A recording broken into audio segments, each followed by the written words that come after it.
on Tottaama Konngol.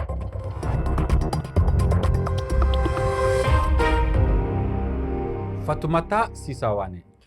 Yamde sappo nayi fawi silmaji sappo Paris, yamde sappo tati fawi silmaji sappo Madina Gounass e nder Sénégal. On salminama musidɓe tedduɓe heɗiɓe RFI Fulfulde. Sikke wo ala hannde kadi laaɓi poy hoorejo kiɗɗo Sénégal Macky Sall dañi tambitande leydi makko ko fati e kanndidaagu makko e jullere koolaɗo kuuɓal dental adunaru ONU. Caggal tumbodiral yontere faltinde hakkunde Macky Sall e Bassirou Faye hoorejo leydi di. Bassirou Faye andini pellital makko o tawtude ngo miijo horojo kiɗɗo Sénégal jamugol lefol laamu ONU himo ɓeydi hollude wondema candidat ko Macky Sall wona fi makko tan ko candidat ko Sénégal fop ko honno haray taskor on ngal pellital Bassirou Faye tambitagol candidat ko Macky Sall nde tawi ɗen andi lebbi no yawti Sénégal hari no liddi nde feere walla nde eɓɓore mi weyno horojo kiɗɗo leydi di hara ko honɗum saabi nde wayliterre ha Bassirou Faye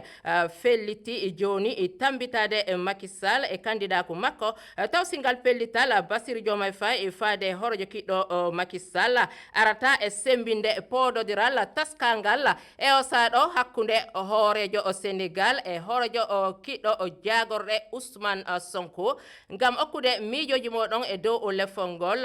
rewro gon kaka kowal temeɗɗe ɗiɗi e nogay e goo capanɗe jeeɗiɗi e jeegoo temeɗɗe jeegoo e capanɗe nayi e nayi sappo e ɗiɗi e capanɗe jeetati.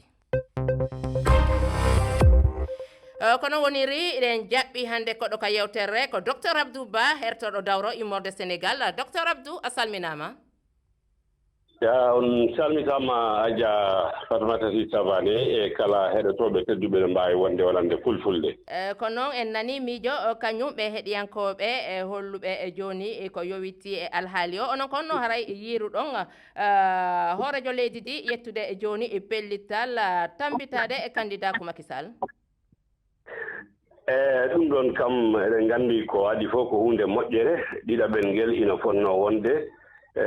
ina way noon wonko wayliti walla won baylitale seeɗa ko waɗi ha in ɓe holliti ɓe e oɗo waktu joni ɓe hawri sabu eɗen gandi aɗo nde ɗum wonno hoorejo Bassirou Faye o wiino wondeno kanko o tinano kabaru o ummade Macky Sall no haniri ni ɗum woni o arani o wimo noon ko yimɓe woɓɓe ari haalani mbo joni noon kanko hoorejo Macky Sall o arani hoore mum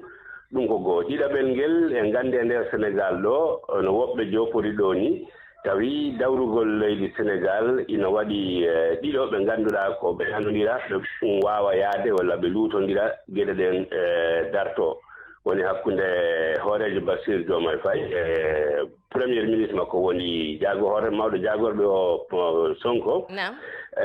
tawi ino satti seeɗa joni noon ɗum ɗon ne kadi taƴi ɗon kadi waylitima tataɓel ngel ko yahoɓe